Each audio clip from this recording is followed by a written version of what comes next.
마라. 엄마 요양원에 넣지 마. 방금 들리신 그 절절한 목소리.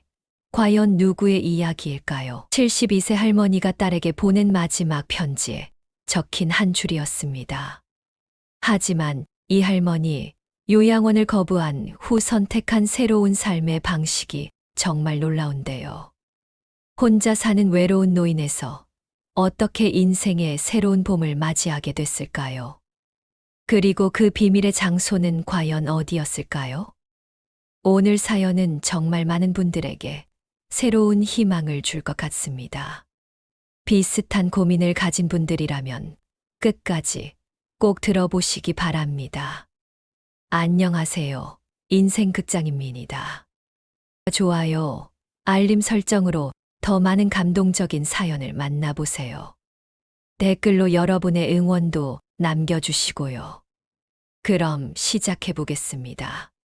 오늘의 사연은 경기도에 사시는 72세 이순자님이 직접 보내주신 이야기입니다. 순자님께서는 편지 첫 줄에 이렇게 쓰셨어요. 저는 죽을 고비를 여러 번 넘기고도 지금 이렇게 행복하게 살고 있는 72세 할머니입니다. 제가 선택한 새로운 삶의 방식이 저와 같은 처지의 어르신들에게 조금이라도 도움이 되었으면 하는 마음으로 용기를 내어 편지를 씁니다. 그리고 편지 마지막에는 이런 말씀도 하셨어요. 요양원이 지옥이라고 생각했던 제가 이제는 매일 아침이 기다려집니다. 나이가 들어도 새로운 시작이 가능하다는 것을 많은 분들께 알려드리고 싶어요. 과연 순자님에게는 어떤 일이 있었을까요? 그럼 순자님의 사연을 직접 들어보겠습니다. 안녕하세요. 저는 올해 72, 이순자라고 합니다. 제가 오늘 이렇게 사연을 보내게 된 이유는 저와 비슷한 상황에 계신 어르신들께 새로운 희망을 전해드리고 싶어서입니다. 그리고 무엇보다 지금 제 곁에 있는 소중한 사람들에게 고마운 마음을 표현하고 싶어서예요. 이야기는 지난 겨울, 그 어느 해보다 춥고 외로웠던 어느 오후에 시작되었습니다. 겨울 끝자락의 바람이 창문 틈으로 스며들고 있었어요. 저는 홀로 거실 소파에 앉아 창밖을 바라보고 있었습니다. 텅 빈 거실에는 시계 초침 소리만 또렷이 울리고 있었죠. 따뜻한 차 한 잔을 손에 쥐고 있어도 가슴 한켠은 싸늘한 바람이 스미는 것처럼 쓸쓸했어요. 이렇게 늙어 혼자 사는 게 내 운명인 걸까? 혼잣말이 한숨으로 새어나왔어요. 저는 70이 넘은 나이에 혼자 살고 있었어요. 남편은 5년 전 세상을 떠났고 큰아들은 캐나다에서 살고 있어 1년에 한 번 보기도 어려웠죠. 가까이 지내는 이는 둘째 딸 하나뿐이었지만 그 아이도 결혼해서 자기 가정을 꾸리느라 바빴어요. 몇 년 전부터 혼자 지내온 제 일상은 조용하고 단조로웠어요. 아침에 눈을 뜨면 저를 반겨주는 이는 텅 빈 집안 공기뿐이었습니다. 젊을 때는 가족들 아침밥을 차리느라 새벽 5시부터 분주했건만 지금 제 식탁 위에는 혼자 먹다 남은 찬밥 한 그릇이 덩그러니 놓여있는 날이 많았어요. 한때는 온 가족의 온기로 가득했던 우리 집이 이제는 마치 제가 혼자 사는 무인도처럼 느껴졌습니다. 텔레비전 소리가 외로움을 달래주는 유일한 벗이 되었어요. 가끔은 TV 속 드라마 주인공에게 말을 건네기도 했죠. 그래, 인생 참 허무하지. 이런 식으로 중얼거릴 때도 있었어요. 문득 정신을 차리고 보면 텅 빈 방 안에 제 목소리만 메아리치고 있을 뿐이었어요. 이런 생활이 과연 언제까지 이어질까? 불안해질 때가 많았습니다. 노년의 고독이라는 것이 이렇게나 무거운지 예전에는 미처 몰랐어요. 요즘 뉴스를 보면 저처럼 혼자 사는 노인이 정말 많다는 이야기가 종종 나와요. 실제로 우리나라는 이제 초고령 사회에 접어들었다고 하더라고요. 거리에서 마주치는 5사람 중 1명은 노인인 셈이라고 해요. 저처럼 배우자를 떠나보내고 혼자 지내는 이들도 정말 많고요. 흔히 부모 세대는 나이 들면 자식과 함께 살 거라고들 하지만 실제로는 자녀와 함께 사는 것을 원치 않는 노인도 많다고 들었어요. 저 역시 제 삶의 공간만큼은 끝까지 스스로 지키고 싶었어요. 자식에게 기대고 싶지 않다는 자존심도 있었고, 며느리나 사위 눈치를 보며 살고 싶지 않은 마음도 있었거든요. 그래서 홀로 지내는 쓸쓸함을 감내하면서도 지금껏 제 집을 고수해온 것이었어요. 하지만 그런 제 마음을 가족들이 이해해 주는 것은 아니었어요. 며칠 전부터 딸아이는 전화를 걸어올 때마다 슬며시 요양원 얘기를 꺼내곤 했거든요. 엄마, 우리 이제 진짜 요양원 알아봐야 하지 않을까요? 처음 그 말을 들었을 때 머리를 망치로 얻어맞은 듯 멍해졌어요. 요양원이라니. 저는 아직 제 손으로 밥도 해 먹고 걸어 다닐 힘도 있는데 벌써 절 요양원에 넣겠다고요? 서러움이 북받쳐 한동안 아무 말도 할 수 없었어요. 그런 뜻이 아니고 엄마 혼자 계신 게 걱정돼서 그래요. 엄마 혼자 있다가 혹시 넘어지기라도 하면 어떡하려고요? 저희도 멀리 떨어져 사니까 바로 달려갈 수도 없고. 딸의 목소리에는 걱정과 미안함이 뒤섞여 있었어요. 저는 한숨을 내쉬었어요. 사실 딸아이 말이 이해가 안 되는 건 아니었거든요.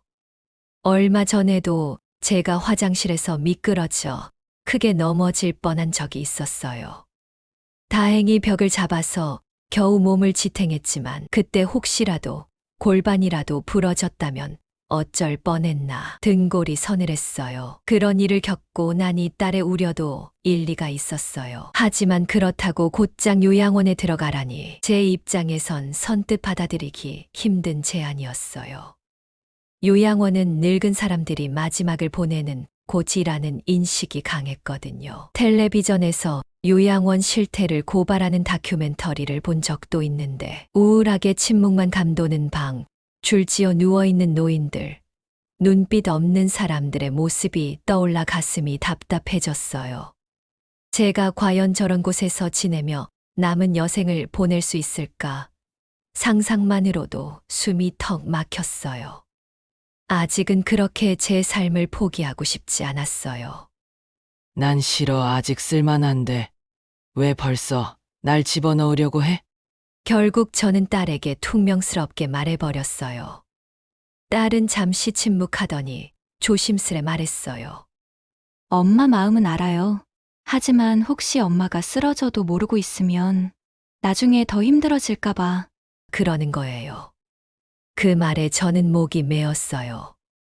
혹시라도 제가 홀로 지내다 잘못되면 딸이 죄책감을 가질 게 뻔했거든요.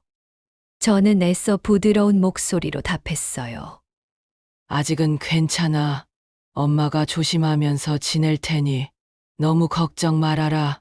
그렇게 말은 했지만 전화를 끊고 나서 한참 동안 가슴이 싸하게 아려왔어요. 그날 밤 쉽게 잠이 오지 않았어요. 거실 불을 겨우 끄고 안방 침대에 누웠지만 눈을 감으면 온갖 생각이 밀려왔어요. 정말 내가 요양원에 들어가야 할 만큼 늙은 걸까? 인정하고 싶지 않은 현실이 자꾸 저를 옥죄었어요. 머리맡 사진 액자 속에는 환하게 웃는 남편의 젊은 시절 모습과 어린 손을 잡고 있던 제 딸의 옛 모습이 담겨 있었어요. 그 시절엔 이렇게 혼자일 거라곤 상상도 못했는데 눈가가 뜨거워졌어요. 저는 사진을 가만히 쓰다듬으며 중얼거렸어요. 여보, 난 아직 당신 곁으로 갈 준비가 안 됐나 봐요. 대답 없는 사진 속 남편이 애틋하게 미소 짓는 듯 보였어요. 저는 끝내 숨죽인 채 흐느끼고 말았어요. 마음 깊은 곳에서는 다 알고 있었거든요. 언젠가 저도 사람이 있는 곳으로 가야 한다는 것을. 이대로 홀로 지낼 수는 없다는 것을. 며칠 뒤 딸아이는 다시 전화를 걸어왔어요. 이번에는 요양원 얘기를 꺼내며 이런 제안을 했어요. 보기만 하고 싫으면 안 들어가도 돼요. 딸의 간곡한 부탁에 엄마, 일단 이번 주말에 저희 근처에 있는 요양원에 가보기라도 할래요? 보기만 하고 싫으면 안 들어가도 돼요. 과연 실제 요양원은 어떤 곳일까? 직접 보면 생각이 달라질까? 저는 마지못해 알겠다고 대답했어요.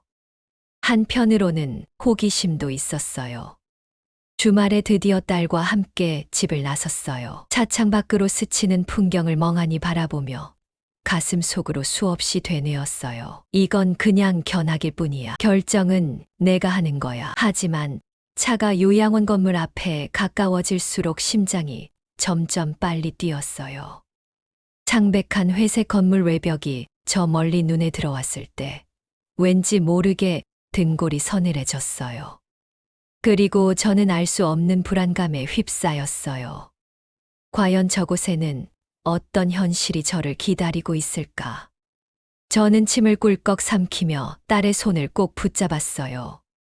요양원 건물 입구에 들어서자마자 코끝을 찌르는 독특한 냄새가 느껴졌어요. 소독약 냄새와 눅눅한 먼지, 그리고 어디선가 새어나오는 죽 냄새가 뒤섞여 있었어요. 로비에는 간호복을 입은 직원 한 명이 저희를 맞았어요. 딸이 방문 상담을 신청해 두었는지 직원은 친절한 얼굴로 인사를 건넸어요. 어서 오세요. 둘러보러 오셨죠? 저는 긴장한 채 작게 고개만 끄덕였어요. 가슴이 쿵쿵 뛰어 말을 잇기가 어려웠거든요. 한 손으로 딸의 소매를 꽉 붙잡고 놓지 못했어요. 직원을 따라 복도를 걸으며 내부를 둘러보았어요.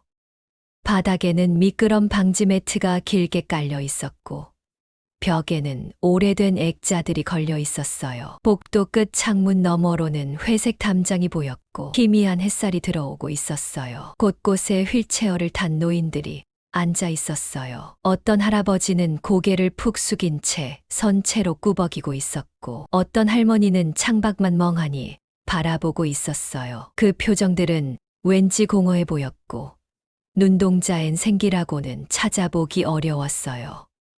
여기 계신 분들은 무슨 생각을 하고 계실까? 하루 종일 이렇게 앉아만 계시는 걸까? 속으로 자문하면서 걸음을 옮길 때마다 제 신발 밑창에서 삐걱 소리가 나서 괜히 죄송스러웠어요. 요양원 복도는 병원처럼 고요하고 적막했어요. 조금 더 들어가자 공동거실 겸 식당 공간이 나왔어요. 널찍한 방에 식탁 몇 개와 TV, 소파 등이 배치되어 있었어요. 텔레비전에서는 낮 드라마가 흘러나오고 있었지만 소리를 제대로 듣는 이는 없어 보였어요. 창가 쪽 식탁에는 몇몇 노인들이 둘러앉아 있었어요. 간호사 한 분이 노인 한 분의 입에 숟가락으로 죽을 떠먹여 드리고 있었어요. 다른 테이블에 앉은 할아버지 한 분은 혼자 식사 중이었는데 손이 떨려 그릇에 묻은 죽을 옷에 질질 흘리고 계셨어요. 그 모습이 안타까워 제 가슴이 저려왔어요. 그때 제 옆에서 안내하던 직원이 설명을 덧붙였어요. 여기가 공용 식당이고요. 식사는 정해진 시간에 다 같이 하십니다. 저쪽으로 요양보호사실과 간호 스테이션이 있고 직원의 말이 귀에 잘 들어오지 않았어요. 저는 어느새 식당 한 구석에서 허공을 바라보는 한 할머니에게 시선이 멈춰 있었거든요. 하얗게 세린 머리칼, 앙상하고 굽은 어깨. 할머니는 멍한 눈으로 천장 한 점을 응시하며 연신에 한숨을 내쉬고 계셨어요. 그 모습이 왠지 마음을 후벼 파듯 아팠어요. 저 분도 자식들은 계실까? 왜 저렇게 홀로 외롭게? 별 생각이 다 들었어요.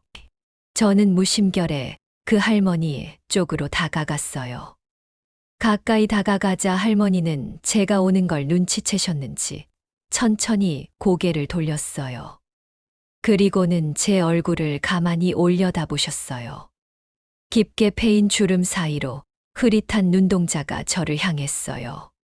순간 할머니의 눈빛이 번뜩이더니 뜬금없이 제 손을 덥석 잡았어요. 아가야 이제 왔니? 할머니가 다급하게 제 손을 쥔 채 물으셨어요. 저는 깜짝 놀라 얼어붙고 말았어요. 아가 엄마 집에 데리러 온 거지? 집에 가고 싶어. 할머니는 제 손을 꼭 쥔 채 간절하게 되물었어요. 마치 딸이나 손녀를 대하듯 애타는 목소리였어요. 저는 그만 울컥하는 마음에 뭐라 대답도 못하고 고개만 저었어요. 저는 따님이 아니에요. 이 말이 목구멍 끝까지 올라왔지만 끝내 입 밖으로 꺼낼 수 없었어요. 제 손을 잡은 할머니의 주름진 손이 떨리고 있었어요. 눈물이 맺힌 눈으로 거듭 저를 바라보시는 할머니를 보니 가슴이 찢어질 듯 아팠어요. 그때 요양보호사로 보이는 젊은 여자가 허겁지겁 다가왔어요. 어머니, 이분은 따님 아니에요. 이쪽으로 가시죠. 그녀는 저에게 죄송해요 하고 짧게 사과하더니 할머니의 어깨를 부드럽게 감싸며 떼어놓으려 했어요. 하지만 할머니는 쉽게 손을 놓지 않으셨어요. 가지 말아라. 나 좀 데려가줘. 집에 흐릿한 목소리로 중얼거리며 결국 보호사의 부축을 받으며 자리에서 일어났어요. 할머니는 계속 뒤돌아 저를 아쉬운 눈으로 바라보셨어요. 저는 망연자실 서서 그 모습을 지켜볼 수밖에 없었어요. 눈앞이 뿌옇게 흐려지는 것 같았어요. 간신히 눈물을 삼키며 딸 쪽으로 돌아섰어요. 딸은 얼굴이 새파랗게 질린 채였어요. 엄마 괜찮아? 딸이 제 어깨를 살포시 잡으며 걱정스럽게 물었어요. 저는 아무 대답도 할 수 없었어요. 가슴 속에 무언가 울컥 차올라 말이 막혔어요. 대신 천천히 고개를 저었어요. 딸은 직원에게 양해를 구하고 저를 부축해 서둘러 밖으로 나왔어요. 요양원 건물을 나설 때 마침 다른 입소자의 가족으로 보이는 중년 부부가 들어오고 있었어요. 그들의 표정 또한 밝지 않았어요. 저는 괜히 그들과 눈이 마주칠까 고개를 숙였어요.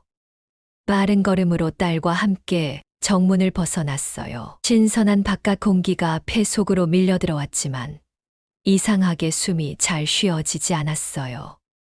눈앞에 방금 전 할머니의 애원 섞인 눈빛이 아른거려 가슴이 먹먹했어요. 딸의 차에 올라타면서 저는 끝내 눈물을 터뜨리고 말았어요. 엄마 미안해. 조수석에 탄 저를 보며 딸이 울먹이는 목소리로 말했어요. 저는 흔들리는 손으로 안전벨트를 잡아당기며 겨우 답했어요. 내가 왜 미안해. 하지만 이미 제 목소리는 눈물에 젖어 있었어요. 딸은 말없이 제 어깨를 감싸 안았어요. 한동안 우리는 차 안에서 가만히 울기만 했어요. 한숨 소리. 그날 집으로 돌아온 후 저는 깊은 상실감에 휩싸였어요. 평소 쓰던 소파에 몸을 기댔지만 마음은 불편하기만 했어요. 아까 봤던 요양원 풍경이 자꾸 떠올라 마음이 무너져 내렸어요. 마치 차가운 그림자가 제 앞날을 완전히 뒤덮은 듯한 절망감이 엄습했어요. 제 미래도 저렇게 될까? 저 분처럼 매일을 한숨으로 보내게 될까? 생각할수록 두려움이 몰려왔어요. 저 자신이 너무 연약하고 초라하게 느껴졌어요.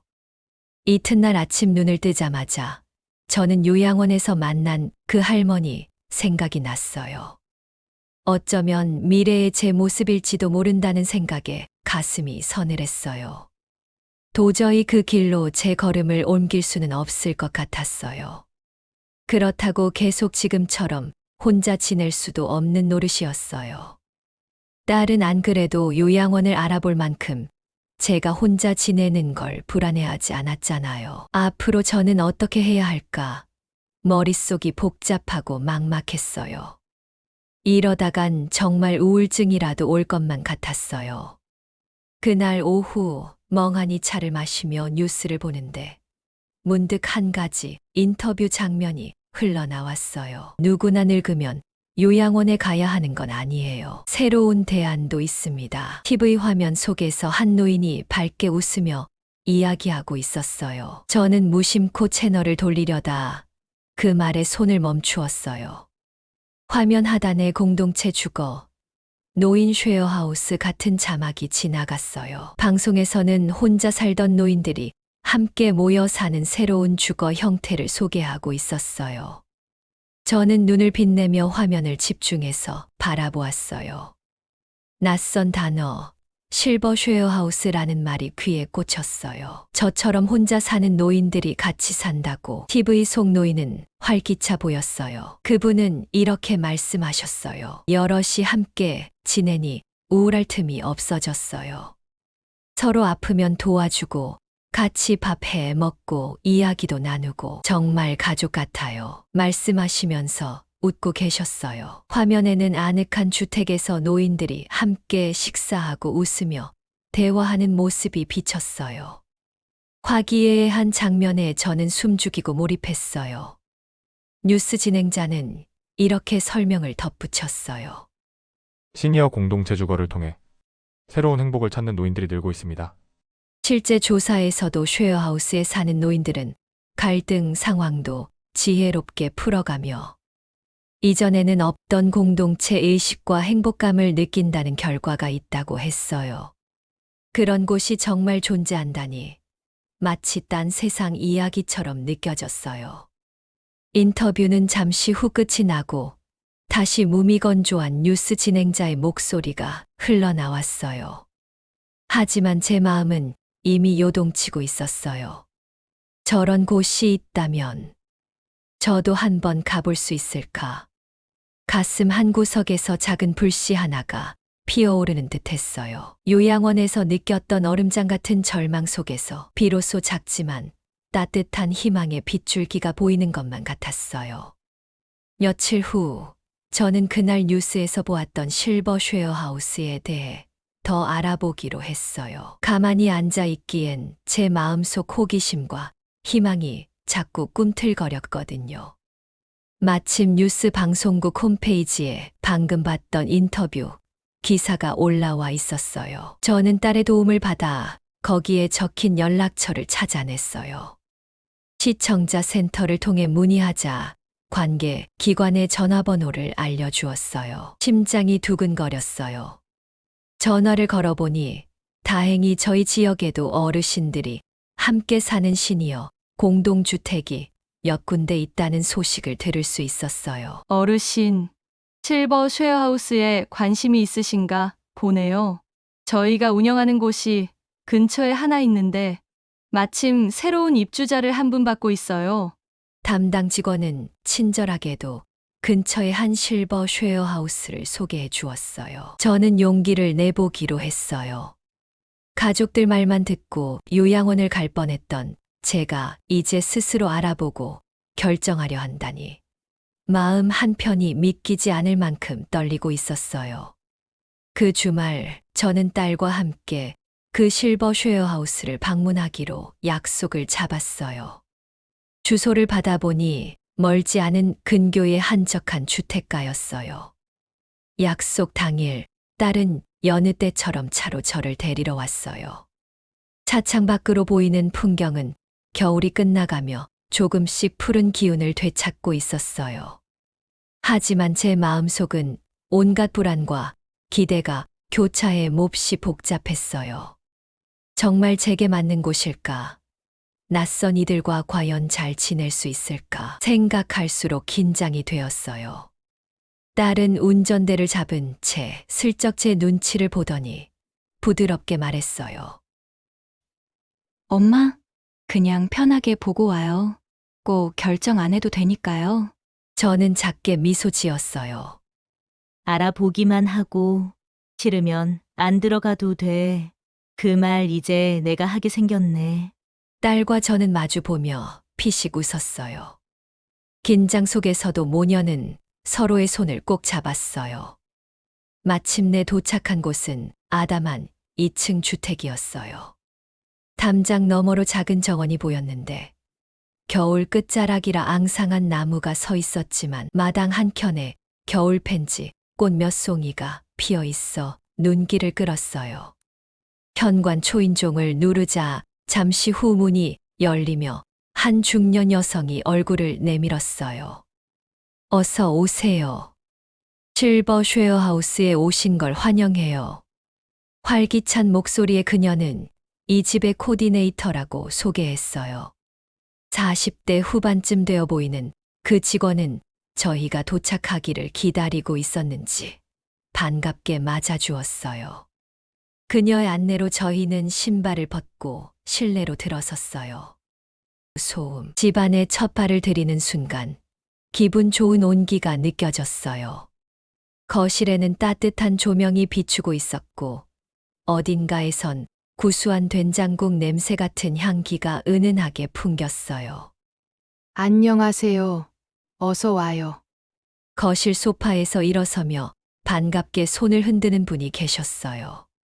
머리가 희끗희끗한 70대 초반으로 보이는 여성분이었어요. 얼굴에 환한 미소가 가득해 마치 오래 알던 사람이 온 것처럼 저를 맞아주었어요. 아이고, 추운데 어서 들어와요. 차 드릴까요? 그녀는 살뜰하게 제 손을 잡으며 말했어요. 저는 조금 어리둥절했지만 그 온화한 기운에 절로 마음이 누그러졌어요. 감사합니다. 코디네이터 직원이 소개를 시작했어요. 여기 계신 분은 김정희의 어머님이세요. 이 집에 사신 지는 1년 조금 넘으셨고 분위기 메이커세요. 김정희 씨라 불린 그 할머님은 웃으며 제 손을 꼭 잡았어요. 반가워요. 와줘서 정말 고마워요. 예상치 못한 따뜻한 환대에 저는 코끝이 찡해졌어요. 잠시 후 다른 두 분도 거실의 모습을 나타냈어요. 한 분은 백발의 할아버지였고 다른 한 분은 단정한 차림의 할머니였어요. 코디네이터가 차례로 소개했어요. 이분은 박동수 어르신, 그리고 이쪽은 송미란 어머님이세요. 박동수 할아버지는 지긋한 눈빛으로 고개를 끄덕이며 인사를 건넸어요. 반갑소. 목소리는 낮았지만 결코 냉담하지 않았어요. 송미란 할머니는 약간 호기심 어린 눈길로 저를 쳐다보았어요. 어서 와요. 그녀는 잔잔한 미소를 지었지만 왠지 꼿꼿한 자세와 말투에서 엄격함이 느껴졌어요. 저는 얼른 허리를 굽혀 인사드렸어요. 안녕하세요. 이렇게 찾아와서 죄송해요. 그러자 송미란 할머니는 손살에 치며 말했어요. 죄송할 것까지야. 우리도 다 처음에는 낯선 사람들이었지 앉아요. 우리 차라도 같이 마셔요. 그녀의 어조는 정중했지만 눈매는 날카롭게 빛나서 왠지 긴장하게 만들었어요. 모두 함께 거실 소파와 의자에 둘러앉았어요. 코디네이터가 준비해온 차와 다과가 테이블에 놓였어요. 제 옆에는 김정희 할머니가 앉아 연신 제 손을 토닥여 주었어요. 딸은 제 반대편에 바짝 앉아 상황을 지켜보고 있었어요. 먼저 코디네이터가 말문을 열었어요. 오늘은 서로 인사를 나누고 어떤 곳인지 둘러보는 자리니까 편하게 생각하시고 궁금한 거 물어보시면 돼요. 그녀의 다정한 진행 덕분에 서먹한 공기가 조금은 누그러졌어요. 차를 마시며 자연스럽게 대화가 오갔어요. 김정희 할머니가 먼저 저에게 이런저런 질문을 했어요. 따님이랑 같이 오셨네요. 사시는 곳은 멀어요? 어떻게 이곳에 관심을 가지시게 됐는지. 저는 솔직하게 제 이야기를 조금 들려드렸어요. 혼자 생활한 지 오래된 것, 최근 요양원을 고민하게 된 일, 그리고 뉴스에서 우연히 공동체 주거를 알게 되어 찾아오게 되었다고 말했어요. 제 말을 들은 세 분의 표정에 동감과 안타까움이 비쳤어요. 할아버지가 조용히 고개를 끄덕이며 말했어요. 나도 혼자 살다 왔어요. 외롭긴 해도 그냥 다들 그렇게 사는 줄 알았지. 근데 사람 죽는 순간까지 혼자 버티는 게 능사는 아니더군요. 그의 목소리에는 삶의 무게가 실려 있었어요. 송미란 할머니도 공감한다는 듯 입을 뗐어요. 요즘 혼자 지내시는 어르신들 정말 많아요. 우리도 다들 사연 있어. 여기 모이게 됐죠. 그녀는 눈길을 제 딸에게로 돌리며 조곤조곤 덧붙였어요. 자녀분들도 현실적으로 부모님을 다 모시기 어려우니 새로운 대안을 찾는 거죠. 그래서 우린 여길 택했어요. 요양원처럼 통제받으며 살기 싫었거든요. 외출도 맘대로 못하고 개인 공간도 비좁은 곳에서 어떻게 사나요? 그녀의 목소리에는 단호함이 묻어났어요. 딸이 살짝 당황한 표정으로 고개를 끄덕였어요. 그렇죠, 맞아요. 딸은 제 눈치를 살피며 동의했어요. 대화는 화기애애하게 이어졌어요. 김정희 할머니는 싱글벙글 웃으며 제 팔을 토닥였어요. 김정희 여기 오신 거 정말 잘했어요. 사람 사는 곳은 역시 사람이 있어야 해요. 우리 여기 들어와 살면서 밥맛이 얼마나 좋아졌는지 몰라요. 혼자 먹을 때는 그렇게 맛없던 밥이 여럿이 같이 먹으니까 꿀맛이더라고요. 그녀는 과장되게 입맛 다시는 신용을 해 보였어요. 모두들 웃음을 터뜨렸어요. 저 역시 저절로 웃음 짓게 되었어요. 활기찬 분위기에 딸도 긴장을 풀었는지 미소를 보였어요.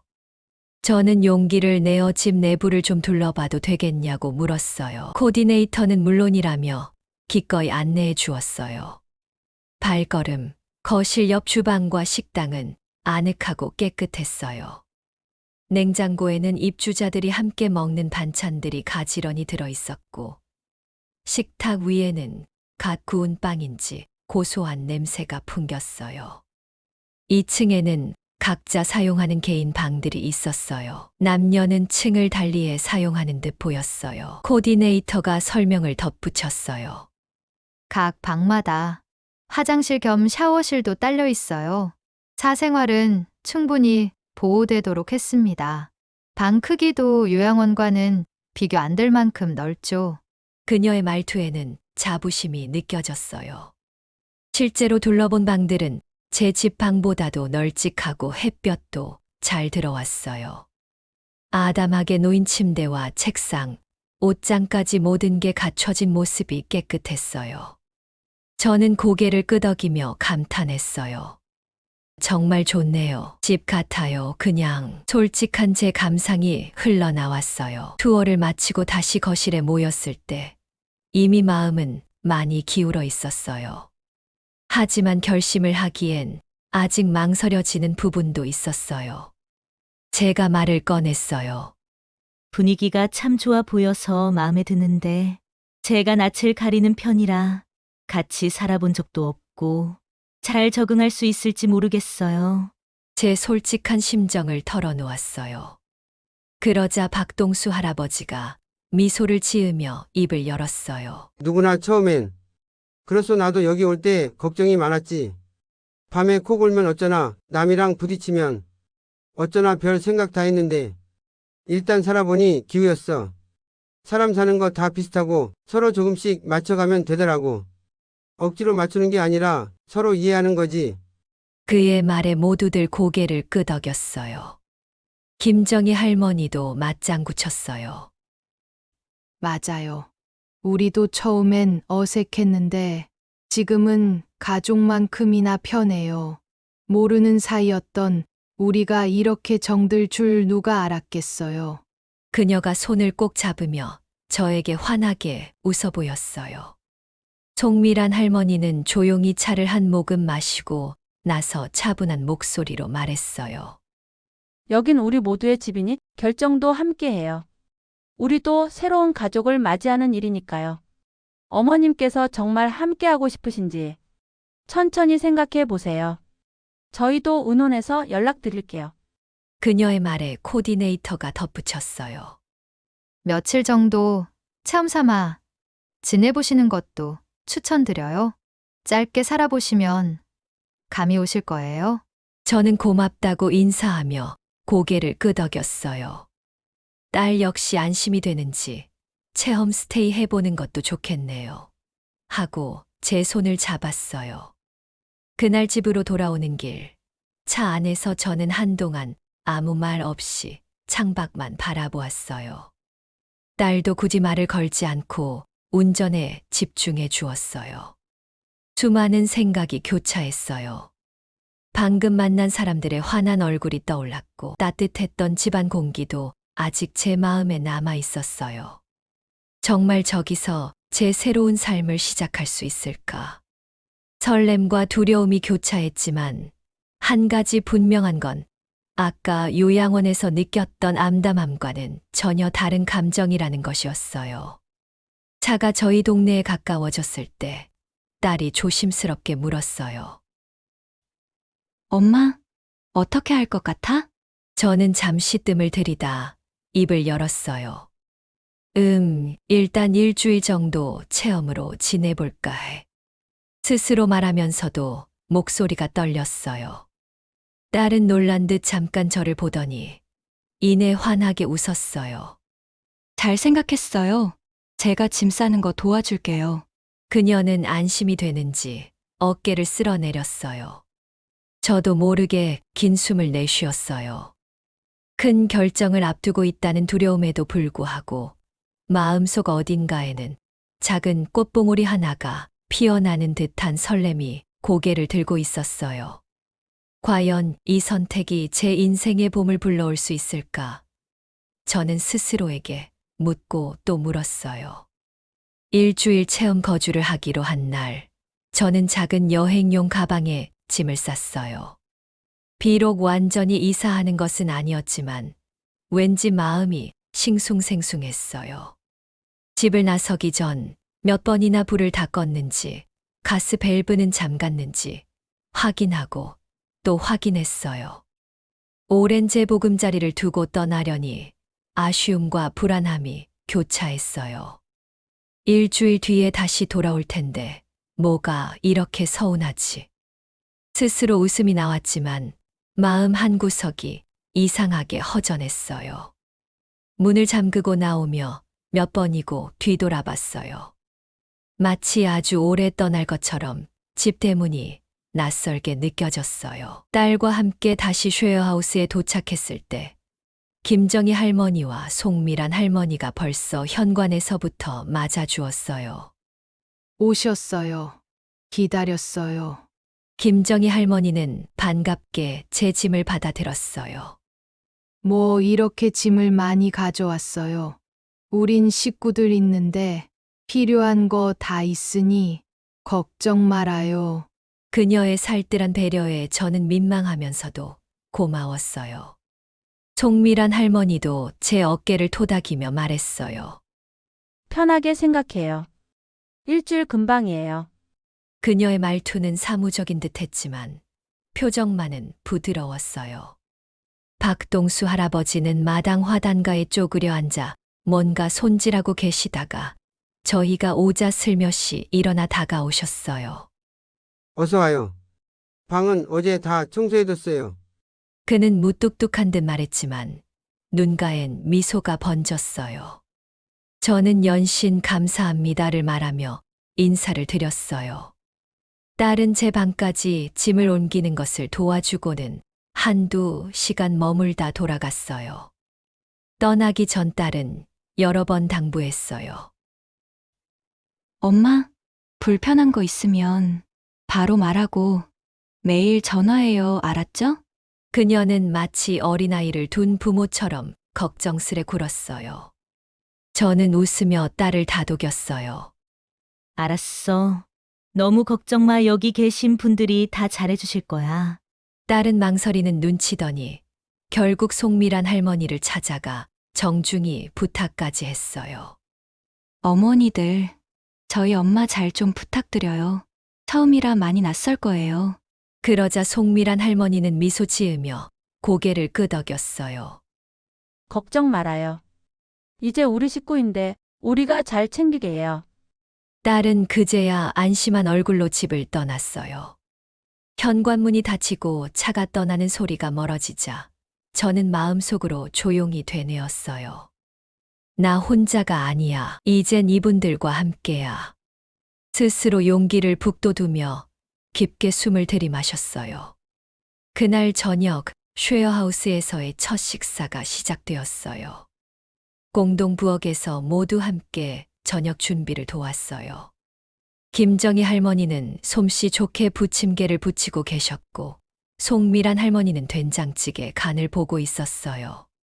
저는 눈치만 보다가 송미란 할머니의 권유로 채소를 다듬는 일을 맡았어요.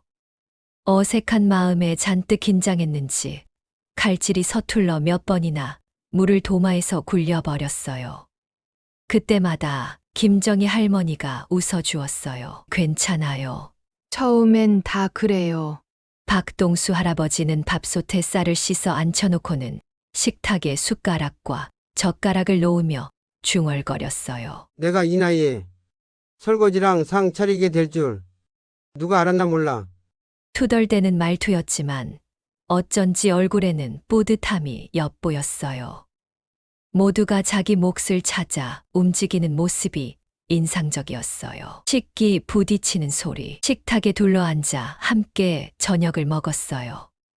노릇노릇 부친 부침개에 따끈한 찌개, 그리고 구수한 보리밥까지. 평범한 찬거리들이었지만 여럿이 웃으며 먹으니 정말 맛이 달랐어요. 와, 너무 맛있어요. 저도 모르게 감탄이 나왔어요. 많이 드세요. 제가 막걸리도 한 잔 따라 드릴까요? 김정희 할머니가 장난스럽게 찻잔에 막걸리를 조금 따라 내밀었어요. 저는 손사래를 쳤지만 결국 몇 모금 받아 마셨어요. 얼굴이 화끈해졌지만 기분은 한결 부드러워졌어요. 박동수 할아버지는 두어 잔 드셨는지 코끝이 빨개져 있었어요. 에휴, 오래 살아보니 별일 다 있네. 남들하고 쉐어하우스라 허. 그가 호탕하게 웃자 모두 따라 웃었어요. 송미란 할머니는 잔을 기울이며 흐뭇한 미소를 지었어요. 박 선생님, 첫날부터 취하시면 안 돼요. 오늘 치킨 안주로 더 드시게요. 그러자 박동수 할아버지가 너털웃음을 터뜨렸어요. 됐어. 마누라도 없는데 누가 구박이나 하나. 실컷 마시지 뭘. 그의 농담에 모두 폭소했어요. 가족끼리 밥 먹는 듯한 정겨운 분위기에 저도 금세 스며들 수 있었어요. 식사 후 다 함께 뒷정리를 했어요. 제가 얼른 설거지를 하겠다고 고무장갑을 찾자 김정희 할머니가 못 말린다는 듯 웃으며 말했어요. 어휴, 손님이 무슨 그냥 두세요. 오늘은 우리한테 맡겨요. 그래도 미안한 마음에 고집을 피우자 송미란 할머니가 중재에 나섰어요. 그럼 같이 해요. 우리 여기서는 다 같이 하는 거니까요. 결국 우리는 나란히 싱크대 앞에 서서 설거지를 시작했어요. 처음에는 서툴렀지만 곧 익숙해졌어요. 설거지할 접시 수가 많으니 묘하게 든든한 느낌이 들었어요. 싱크대 옆에서 물기를 닦아주던 박 할아버지가 제 어깨를 토닥이며 말했어요. 고생하네. 첫날부터. 저는 황급히 손살에 치며 웃었어요. 아니에요. 저 이런 거 안 해본 거 아니에요. 그 말에 모두들 피식 웃었어요. 왠지 모르게 이 작은 부엌에서 함께 설거지하는 이 순간이 따뜻하게 느껴졌어요. 정리까지 모두 끝낸 후 각자 자기 방으로 들어가 휴식을 취했어요. 저는 제가 머물 방에 앉아 짐을 정리했어요. 집에서 가져온 옷과 세면도구, 그리고 읽던 책 한 권을 책상 위에 올려두었어요. 한쪽 벽에는 가족 사진을 몇 장 붙여 놓았어요. 낯선 방이 한결 제 공간처럼 느껴지는 듯 했어요.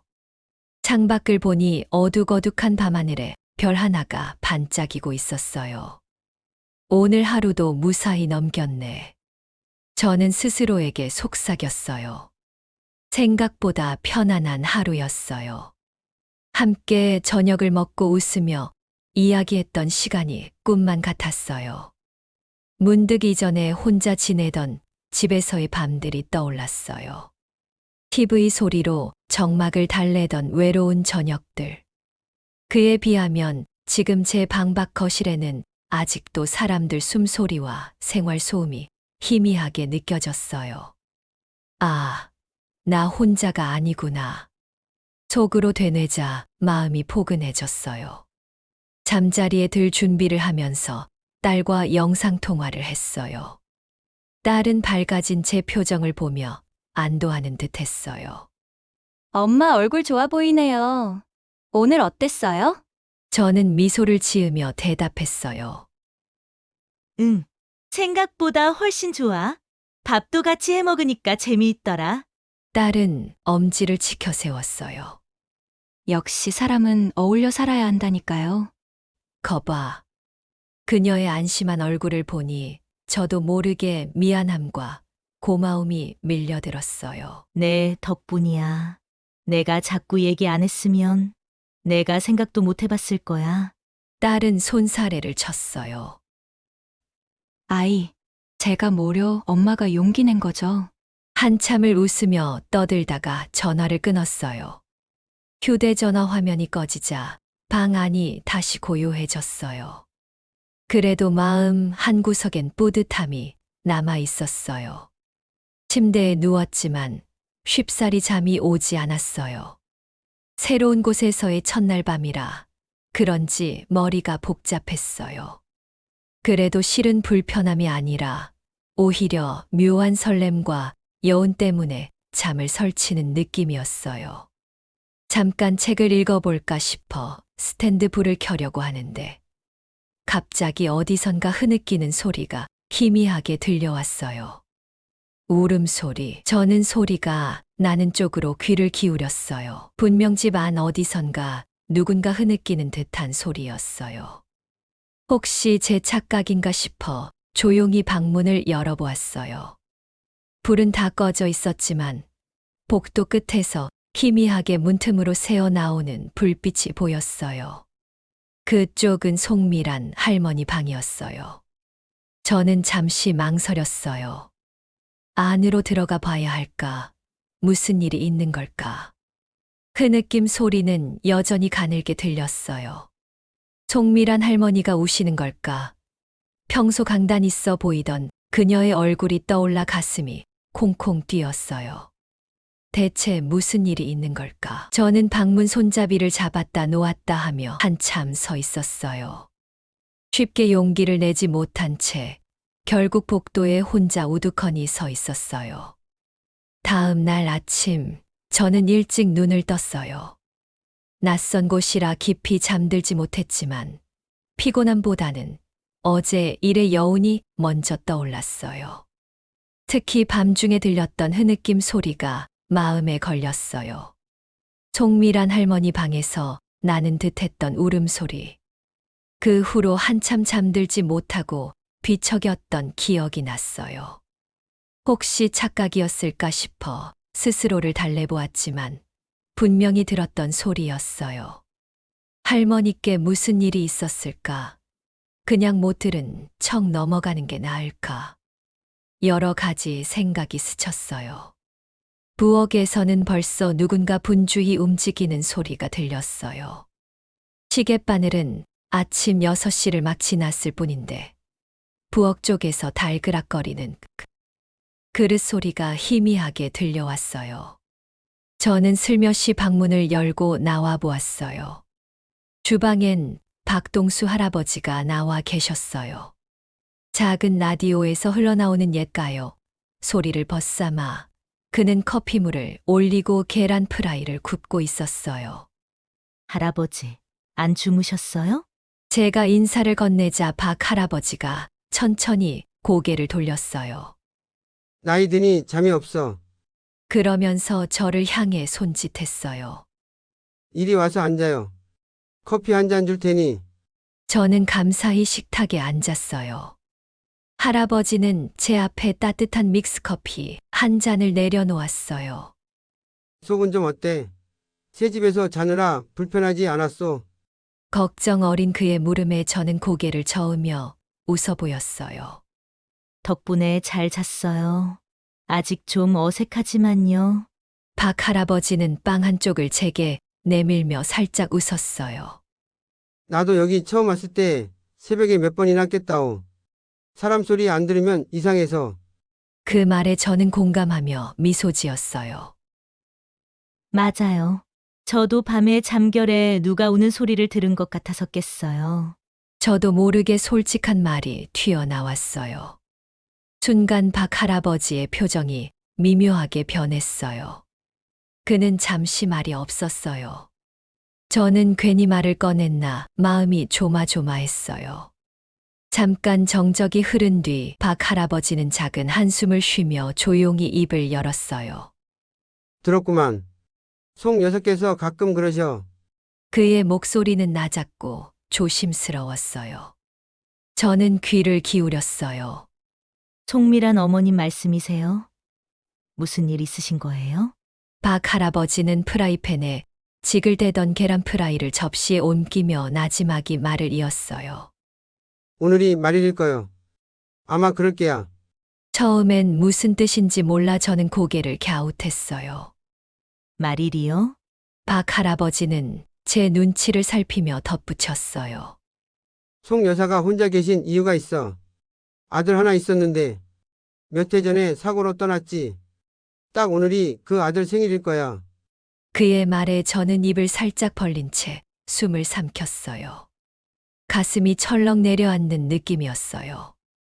송미란 할머니에게 그런 슬픈 사연이 있었던 것이었어요. 나지막하게 중얼거리며 어쩐지 평소엔 강해 보이시더니 박 할아버지는 고개를 끄덕였어요. 강한 척 하시는 거지. 속은 안 그럴 거야. 우리도 알지만 모르는 척해. 함부로 위로한답시고 드쓰시는 게 더 상처일 수 있으니까. 그의 말에 저는 가슴이 아려왔어요. 얼마나 마음이 아프면 밤 깊은 줄도 모르고 혼자 눈물을 쏟으셨을까요? 그때 등 뒤로 인기척이 느껴졌어요. 돌아보니 송미란 할머니가 조용히 부엌으로 들어오고 있었어요. 언제 오셨는지 모르게 이미 말끔히 세수까지 마친 모습이었어요. 저는 순간 어색해져서 입을 다물었어요. 방금 나눈 대화를 들으셨을까 걱정됐거든요. 하지만 송할머니는 아무렇지도 않은 얼굴로 인사를 건넸어요. 벌써 일어났네요. 두 분 다. 그녀는 담담한 표정이었지만 어딘지 모르게 눈가가 붉어 보이는 듯했어요. 저는 애써 밝게 대꾸했어요. 네, 일찍 깼어요. 안녕하세요. 박 할아버지도 말없이 고개를 끄덕였어요.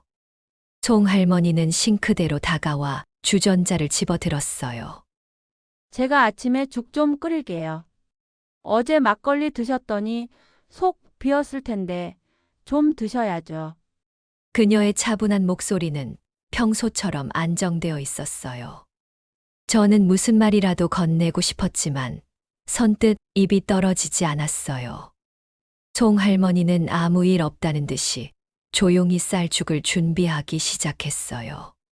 잠시 후 다른 식구들도 하나둘 기상했어요. 김정희 할머니는 부스스한 머리를 하곤 하품을 하며 부엌으로 들어오더니 저를 보곤 환히 웃었어요. 세대, 일찍도 일어났네. 첫날 밤 괜찮았어요? 그녀의 넉살 좋은 농담에 모두들 피식 웃음을 터뜨렸어요. 저는 쑥스럽지만 그 덕에 어색함이 풀리는 것 같았어요. 네, 잘 잤어요. 웃으며 대답했어요. 아침 식탁에는 송할머니가 끓인 야채죽과 박 할아버지가 구운 계란 프라이, 김 할머니가 냉장고에서 꺼낸 겉절이, 김치 등이 올라왔어요. 간단하지만 정성 어린 아침 식사를 함께 했어요. 식사 중 대화는 가볍고 일상적인 이야기들로 채워졌어요. 아무도 송할머니의 어제 일에 대해선 언급하지 않았어요. 저 역시 눈치만 살폈을 뿐 조용히 식사에 집중했어요. 식사 후 저는 김정희 할머니와 함께 식탁 정리를 하면서 조심스레 물었어요. 저기, 송미란 어머님 말이에요. 제가 낮은 목소리로 운을 떼자 김 할머니도 눈빛을 누그러뜨리며 고개를 끄덕였어요. 들었구나. 어제 많이 우시더라. 그녀는 한숨을 내쉬었어요. 우리도 가끔씩 알아. 오늘이 그 아드님 생신이라. 저는 가슴이 저릿해 말을 잊지 못했어요. 김 할머니는 수북하게 쌓인 그릇을 정리하며 속삭이듯 말을 이었어요. 송 여사님 참 참한 분인데 마음고생이 컸지. 내가 그 마음 다 헤아릴 순 없지만 얼마나 허전하고 미안할까 싶어. 그녀는 슬픈 눈빛이었어요. 우리가 곁에 있어도 혼자 계실 때 문득문득 북받치는 순간이 있는 거야. 그럴 땐 그냥 혼자 풀도록 내버려 두는 게 나았어. 저는 작게 고개를 끄덕였어요. 그 말이 이해되면서도 한편으로는 송할머니와 직접 이야기해보고 싶다는 생각이 들었어요. 제가 괜한 참견일까? 그래도 그냥 모른 척해도 되는 걸까? 마음이 갈팡질팡했어요.